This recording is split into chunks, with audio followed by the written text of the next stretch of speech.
ಕೃಷಿ ಮತ್ತು ಸಂಬಂಧಿತ ಕ್ಷೇತ್ರಗಳ ಅಭಿವೃದ್ಧಿಗೆ ಕೇಂದ್ರ ಸಚಿವ ಸಂಪುಟ ಸಭೆ ಅನುಮೋದನೆ ನೀಡಿದ್ದು 14,000 ಕೋಟಿ ರೂಪಾಯಿ ಬಿಡುಗಡೆ ಮಾಡಿರುವುದು ಚಾಮರಾಜನಗರ ಜಿಲ್ಲೆಯ ರೈತರಲ್ಲಿ ಸಂತಸ ಮೂಡಿಸಿದೆ. ಡಿಜಿಟಲ್ ಕೃಷಿ ಮಿಷನ್, ಬೆಳೆ ವಿಜ್ಞಾನ ಯೋಜನೆ, ಕೃಷಿ ಶಿಕ್ಷಣ ಮತ್ತು ನಿರ್ವಹಣೆ, ಪಶು ಆರೋಗ್ಯ ಮತ್ತು ಪಶು ಶಿಕ್ಷಣ, ತೋಟಗಾರಿಕಾ ಬೆಳೆ ಅಭಿವೃದ್ಧಿ, ಕೃಷಿ ವಿಜ್ಞಾನ ಕೇಂದ್ರ ಬಲವರ್ಧನೆ, ನೈಸರ್ಗಿಕ ಸಂಪನ್ಮೂಲಗಳ ನಿರ್ವಹಣೆ ಸೇರಿದಂತೆ 7 ಜನಪರ ಯೋಜನೆಗಳಿಗೆ ಪ್ರಧಾನಿ ನರೇಂದ್ರ ಮೋದಿ ಅವರ ನೇತೃತ್ವದ ಸಂಪುಟ ಸಭೆ ಅನುಮೋದನೆ ನೀಡಿದೆ.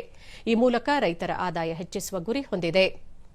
ದೂರದರ್ಶನದೊಂದಿಗೆ ಕರ್ನಾಟಕ ರಾಜ್ಯ ಕಬ್ಬು ಬೆಳೆಗಾರರ ಸಂಘದ ರಾಜ್ಯಾಧ್ಯಕ್ಷ ಹಳ್ಳಿಕೆರೆ ಹುಂಡಿ ಭಾಗ್ಯರಾಜ್, ಕೇಂದ್ರ ಸರ್ಕಾರ 7 ಜನಪರ ಯೋಜನೆಗಳಿಗೆ ಚಾಲನೆ ನೀಡಿರುವುದು ಸ್ವಾಗತಾರ್ಹ ಎಂದರು. ಮತ್ತು ಅಳತೆಯಲ್ಲಿ ಆಗ್ತಕ್ಕಂಥ ಮೋಸವನ್ನು ತಪ್ಪಿಸತಕ್ಕಂಥದ್ದನ್ನು ಕೂಡ ಇದ್ರ ಜೊತೆಗೆ ಟೆಕ್ನಾಲಜಿಯಲ್ಲಿ ಸೇರಿಸಬೇಕು. ಯಾಕೆ ಅಂತ ಹೇಳಿದ್ರೆ ಇವತ್ತು ಮಾರುಕಟ್ಟೆಯಲ್ಲಿ ಬೆಲೆ ಮತ್ತು ತೂಕದಲ್ಲಿ ಮೋಸ ಆಗ್ತಾ ಇರ್ತಕ್ಕಂಥ ತಪ್ಪಿಸಬೇಕಾದ್ರೆ ಏನು ಕೃಷಿಯನ್ನ ಡಿಜಿಟಲೀಕರಣ ಮಾಡಾಗಿದೆ.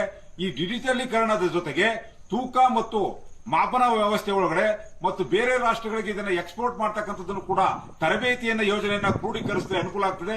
ಮತ್ತೆ ಬೆಳೆ ವಿಜ್ಞಾನ, ಜಿಲ್ಲಾ ರೈತ ಸಂಘದ ಮುಖಂಡ ಹೊನ್ನೂರು ಪ್ರಕಾಶ್, ರೈತರ ಅಭಿವೃದ್ಧಿ, ಮಣ್ಣಿನ ಸಂರಕ್ಷಣೆ ಹಾಗೂ ಕೃಷಿ ಕ್ಷೇತ್ರದ ಅಭ್ಯುದಯಕ್ಕೆ ಕೇಂದ್ರ ಸರ್ಕಾರ ಒತ್ತು ನೀಡಿರುವುದು ಸಂತಸದ ಸಂಗತಿ ಎಂದರು.